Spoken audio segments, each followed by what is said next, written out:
Hello दोस्तों, नमस्कार। आज की इस वीडियो में हम बात करने वाले हैं आईएमपीएस सर्विस के बारे में। आईएमपीएस सर्विस क्या है और इससे हम अगर पैसे भेजते हैं तो हमारे खाते में कितनी देर में पैसे पहुंच जाते हैं। काफ़ी लोगों ने मेरे पास कमेंट किया था कि जो पैसे हैं हमारे बैंक खाते में अभी नहीं आए हैं, तो उनके लिए भी मैं आपको बता दूं कि आपको यहाँ पर बात करनी होती है और जो आपके पैसे हैं वो उसके बाद में आपके खाते में आ जाते हैं। एक्चुअली में कितना समय लगता है पैसे आने में, और यहाँ पर अगर आपका पैसा नहीं पहुंचता है तो वो पैसा आपको इसमें मिलेगा कि नहीं मिलेगा, चूंकि आप इसमें देख ही पा रहे हैं। ठीक है, यानी कि अगर एक बार में पैसा आपका नहीं जाता है तो दूसरी बार में आपका पैसा चला जाएगा। एक्चुअली में ये पैसा रुकता क्यों है, इसके बारे में भी हम बात करेंगे। इसी के साथ में चलिए हम जान लेते हैं जो कि आईएमपीएस से रिलेटेड जो भी सर्विस हैं उनके बारे में। तो आईएमपीएस क्या है, जैसे कि इमीडिएटली पेमेंट सर्विस, जो कि इसकी फुल फॉर्म है, और इसकी फुल फॉर्म से ही हमें तुरंत पता चल जाता है कि ये एक्चुअली में किस तरीके से काम करता है। कहने का मतलब है, अगर हम आईएमपीएस के थ्रू पैसे भेजते हैं तो जो पैसा है हमारा तुरंत एक खाते से दूसरे खाते में पहुंच जाता है। अब इसमें हम बात कर लेते हैं कि इसमें पैसा पहुंचता है, पर काफ़ी लोगों ने हमारे पास ये कमेंट किया था कि जो पैसा हमारा रुका हुआ है और यहाँ से हमारा यानी कि टिक मार्क यानी कि जो ग्रीन कलर में है वो हमें यहाँ पर देखने को मिल रहा है। ठीक है, पर इसका भी मैं आपको एक बता दूं, जैसे कि पैसा है वो आपका बीच में ही रुक जाता है। ठीक है, पर आईएमपीएस की सर्विस में ऐसा कुछ भी नहीं है। ठीक है, जो कि कुछ अगर आप ऐसी जगह से यहाँ पर पैसे भेजते हैं अपने खातों में, ठीक है, तो आपका पैसा वो रोका जाता है। ठीक है, पर आपको वहाँ पर बात करनी होती है। अगर आप किसी भी नेट बैंकिंग या फिर आप बैंकिंग के द्वारा, जो कि अगर आप नेट बैंकिंग चलाते हैं और उसके द्वारा अगर आप पैसे भेज रहे हैं आईएमपीएस के थ्रू, तो आपका पैसा है वो तुरंत की तुरंत ही पहुंच जाता है। ठीक है, हालांकि अगर आप नेट बैंकिंग यूज कर रहे हैं तो वहां पर आपको वेरीफिक्सरी का यूज करना होता है। ठीक है, वेरीफिक्सरी जैसे ही आप यूज करते हैं तो जैसे ही वेरीफिक्सरी आपकी एक्टिव होती है और उसके बाद में आप पैसे को भेज पाते हैं। आईएमपीएस के थ्रू आप कितना पैसा भेज सकते हैं और एक्चुअली में इसमें कितने चार्जेस लगते हैं वो चलिए हम यहाँ पर जान लेते हैं। आईएमपीएस आप 1 रुपए से 5 लाख रुपए तक भेज सकते हैं, पर यह चीज आपके बैंक या फिर आप जिसके थ्रू पैसे भेज रहे हैं वहां पर भी निर्भर करती है कि वो आपको इतनी परमिशन देता है कि नहीं देता है।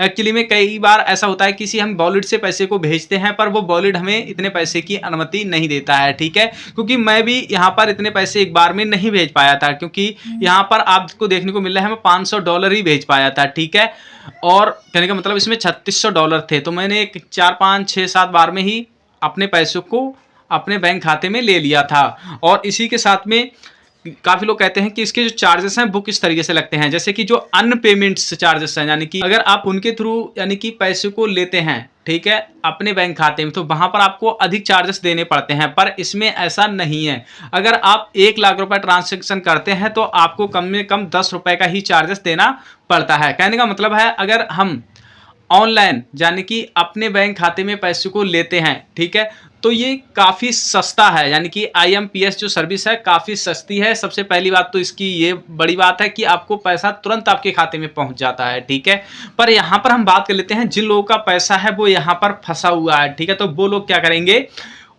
जो लोग जिससे वॉलेट को यूज कर रहे हैं तो उनके ही वॉलेट का जो कि नंबर है कॉन्टैक्ट, आपको वही वॉलेट में ही देखने को मिल जाता है। ठीक है, पर काफ़ी लोगों को नहीं मिल रहा है और उनकी हेल्प नहीं हो पा रही है, तो मैं आपको वीडियो के डिस्क्रिप्शन में अपना वहाँ पर कॉन्टैक्ट नंबर दे दूंगा। आप वहाँ से मुझे कॉन्टैक्ट कर सकते हैं, जितनी भी आप लोगों की मदद हो सकेगी मैं आपकी कर पाऊँगा। ठीक है, पर काफी लोगों का पैसा क्यों नहीं पहुंच पाता है। ठीक है, सबसे पहली बात तो आप देख पा रहे हैं मेरा ही यहाँ पर पैसा था वो एक बार फेल्ड हो गया था, यानी कि पहुंच नहीं पाया था। ठीक है, पर वहां पर मेरा जो पैसा था तुरंत ही वॉलेट में आ गया था। उसके बाद में मैंने यहाँ पर देख पा रहे हैं मैंने कुछ अमाउंट यहाँ पर कम की, देख सकते हैं मैंने यहाँ पर अमाउंट कम की और उसके बाद में मेरे बैंक खाते में यहाँ पर जो पैसे थे वो पहुँच गए। ठीक है, अब इस तरीके से भी कई बार करना पड़ जाता है। ठीक है, हालांकि ये कोई रूल नहीं है कि आप उसमें इतने ही पैसे भेजेंगे। ठीक है, कि नहीं आप इतने पैसे नहीं भेज सकते हैं कि इतने ही पैसे भेज पाएंगे। ठीक है, तो ये कोई उसमें रूल नहीं है। ठीक है, आप जितने चाहें पैसे भेज सकते हैं। मैंने आपको बता दिया कि आप 1 रुपए से 5 लाख रुपए तक भेज सकते हैं एक ही बार में। ठीक है, और इसी के साथ में अब इसमें पैसे भेजने को लेकर आपको क्या क्या करना पड़ता है। काफ़ी लोगों को ये कन्फ्यूजन थी कि एक्चुअली में हम पैसे भेजें तो भेजें किस तरीके से, कि आईएमपीएस नंबर क्या होता है, आईएमपीएस नंबर मांगा जाता है, काफ़ी लोगों को ये पता होता है। ठीक है, तो वो भी चलिए मैं आपको यहाँ पर बता देता हूँ। ठीक है, जैसे कि आप यहाँ पर देख पा रहे हैं जो भी आपका वॉलेट होगा वो आपको ऊपर में ही देखने को मिल जाएगा। ठीक है, और यहाँ पर आईएमपीएस का जो ऑप्शन होगा वो आप जैसे ही सिलेक्ट करेंगे, ठीक है, तो वहाँ पर IMPS जो कि बैंक कार्ड देखने को मिल रहा है, यहाँ पर लिखा हुआ है वहाँ पर IMPS ही आएगा, ठीक है। अगर आप मेरे जैसे वॉलेट से पैसे को ट्रांसफ़र कर रहे हैं तो आपको कुछ इसी तरीके से आएगा। अब इसमें क्या होता है कि आपको यहाँ पर बैंक सिलेक्ट करनी होती है। बैंक आप कोई सी भी यहाँ पर सिलेक्ट कर सकते हैं, जो भी आपकी बैंक है, ठीक है। हर बैंक को यहाँ पर देखने को मिल जाता है, जैसे आप इस आइकन पर सिंपली क्लिक करेंगे तब, ठीक है। हालांकि मैं आपको इस सारी चीज़ों को दिखा सकता था, पर प्राइवेसी के मारे में यहाँ पर आपको नहीं दिखा पा रहा हूँ, ठीक है। तो यहाँ पर आपको फुल नेम देना पड़ता है। अब फुल नेम क्या होता है, जैसे कि जो भी आपके बैंक खाते पे नाम होता है उसी को हम फुल नेम कहते हैं, और वही आपको यहाँ पर फुल नेम देना होता है। और यहाँ पर मिल जाता है IFC कोड। IFC कोड वो कोड होता है जो कि आपकी ब्रांच का कोड होता है, ठीक है। तो वही ब्रांच का कोड है, वो आपकी पासबुक पर लिखा हुआ होता है, उसके लिए भी आपको कहीं भी जाना नहीं होता है। तो वो आपको IFC कोड यहाँ पर एंटर करना होता है। उसके बाद में मिल जाता है IMPS bank account number. IMPS bank account number क्या होता है, काफ़ी लोगों को ये कन्फ्यूजन होती है, तो वो चलिए मैं आपको बता दूँ। IMPS वो बैंक अकाउंट नंबर होता है जैसे कि जो आपका बैंक खाता होता है, ठीक है। बैंक खाता होता है तो बैंक खाते का जो भी नंबर होता है, ठीक है, जो आपकी पासबुक पर लिखा हुआ होता है वही आपका IMPS नंबर होता है, ठीक है। तो वो आपको यहाँ पर डालना होता है। उसके बाद में आपको यहाँ पर नीचे मिल रहा है कि आप कितने पैसे यहाँ पर भेजना चाहते हैं, वो आप यहाँ पर एंटर करेंगे। तो जैसे कि आप देख पा रहे हैं यहाँ पर 50,000 की लिमिट है, ठीक है। कम में कम आप 1200 और अधिक में अधिक 50,000। तो इसी वजह से जो डॉलर थे, मैं यहाँ पर $500 से करीब $600 के समथिंग यहाँ पर भेज पा रहा था, ठीक है, कि इतनी यहाँ पर एक लिमिट नहीं थी, ठीक है। वो चीज़ मैं आपको यहाँ पर दिखा सकता हूँ, ठीक है। पर काफ़ी लोगों के मन में ये सवाल आते हैं कि IMPS ये चीज़ को ही लेकर होते हैं, तो आपको यहाँ पर कन्फ्यूज नहीं होना है। सिर्फ आपको अपना बैंक खाता नंबर ही डालना है और उसके बाद में आपको कंटिन्यू पर सिंपली क्लिक कर देना होता है। जैसे ही आप यहाँ पर देख पा रहे हैं, कंटिन्यू पर सिंपली क्लिक कर देते हैं तो जो आपकी मेल है या फिर आपका मोबाइल नंबर है उस पर वो OTP जाता है, ठीक है। कई बार कहते हैं कि वो OTP नहीं आता है। जिन लोगों के मेल पर OTP जा रहा है वो क्या करें कि अपनी मेल में जाएं और स्पैम नाम का ऑप्शन देखने को मिलता है, वहां पर जाकर चेक कर लें, ठीक है। वो कहां पर किस तरीके से हम देख सकते हैं वो भी चलिए मैं आपको बता देता हूं, ठीक है। मैं यहां से कट कर रहा हूं। कट करने के बाद मैं अपनी मेल पर जाता हूं। हम यहाँ पर 3 लाइन पर सिंपली क्लिक करेंगे और हमें यहाँ पर मिल जाएगा स्पैम। कई बार ऐसा होता है कि हमारे बॉक्स में यहाँ पर नहीं आया हुआ होता है, वो स्पैम में हमें देखने को मिल जाता है, ठीक है। इस पर हम सिंपली क्लिक करके और हम वहाँ पर देख लेंगे वो OTP हमें वहाँ पर डालना होता है। जैसे ही आपका OTP है वो वेरीफाइड हो जाता है और उसके बाद में जो आपका पैसा है वो वहाँ पर दिखने लगेगा कुछ।